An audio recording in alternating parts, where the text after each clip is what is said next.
Have you ever walked into a room and been drawn to someone who wasn't necessarily the most attractive by conventional standards, but who exuded a warmth that made you feel calm and at ease? Have you ever felt inexplicably repelled by someone who looked polished and put together, yet something about their presence felt harsh or unsettling? Welcome back to the channel.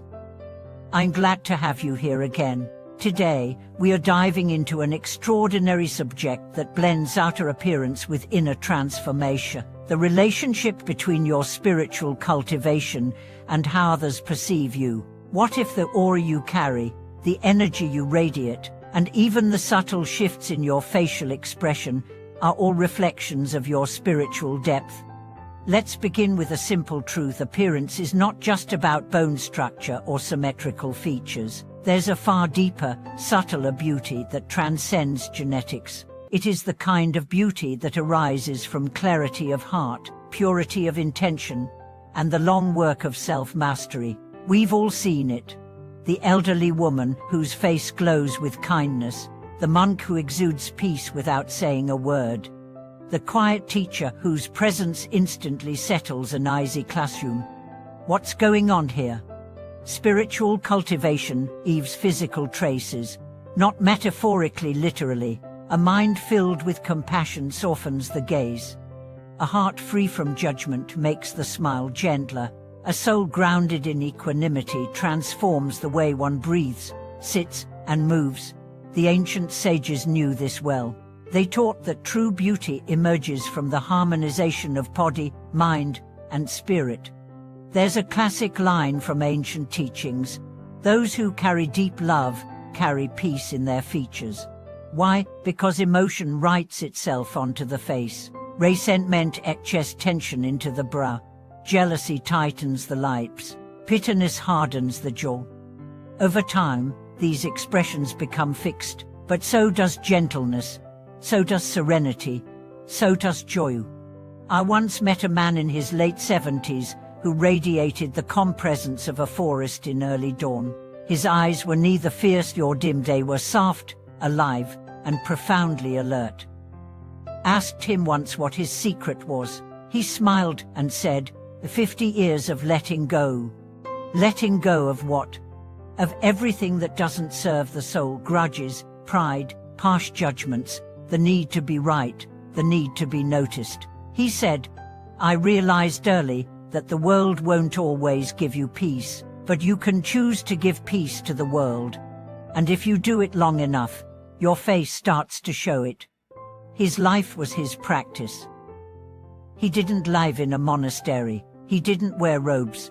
He simply embodied the Dharma in every breath, every word, every meal he shared with others.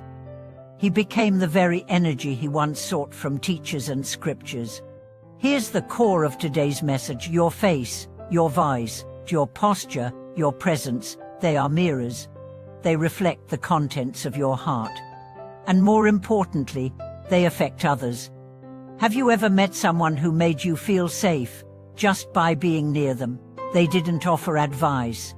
They didn't speak loudly. They simply existed with a sort of clarity and openness that gave you permission to be yourself. That is the spiritual face. That is the transmission of inner practice without a single word.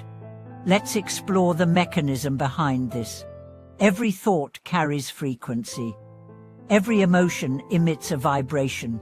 Over time, these vibrations settle into the body like ripples solidifying into ice.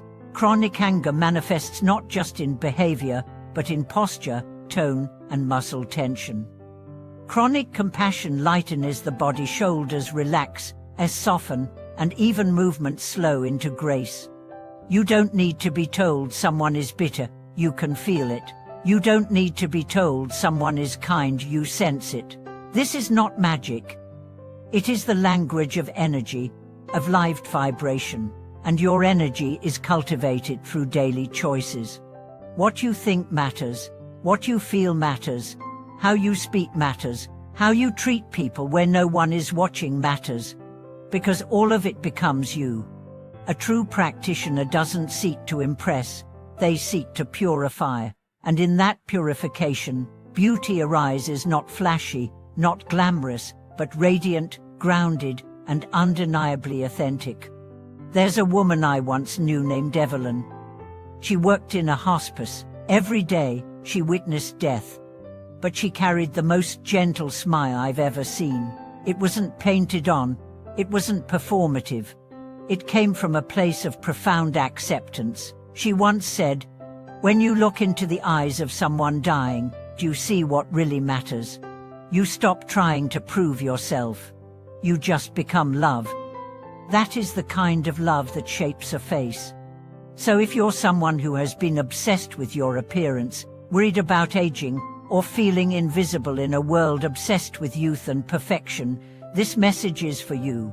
Your spiritual practice is the best skincare. Your compassion is the best anti-aging serum. Your wisdom is the most attractive trait you will ever possess.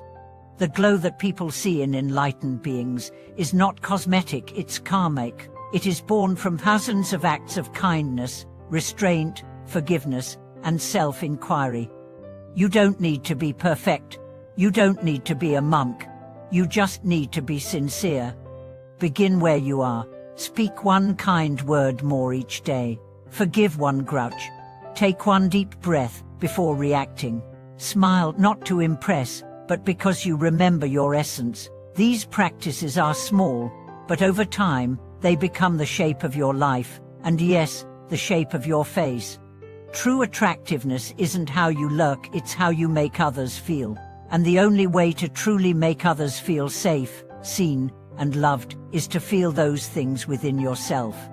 So instead of asking, "How can I be more beautiful?"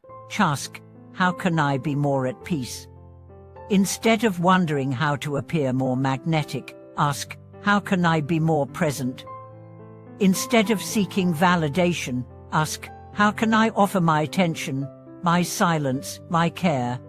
The answers to these questions will lead you to a kind of beauty that no mirror can capture, but every heart can feel. And yes, your appearance will change. Your eyes will deepen, your face will soften, your voice will steady, your presence will expand, because your soul is finally coming home to the body. Thank you for watching this video. If this message touched your heart, let us know in the comments. We'd love to hear your story. And if you're walking the path of becoming, remember to like, subscribe, and stay connected with us as we explore more truths on the inner and outer journey. Until next time, stay radiant from within.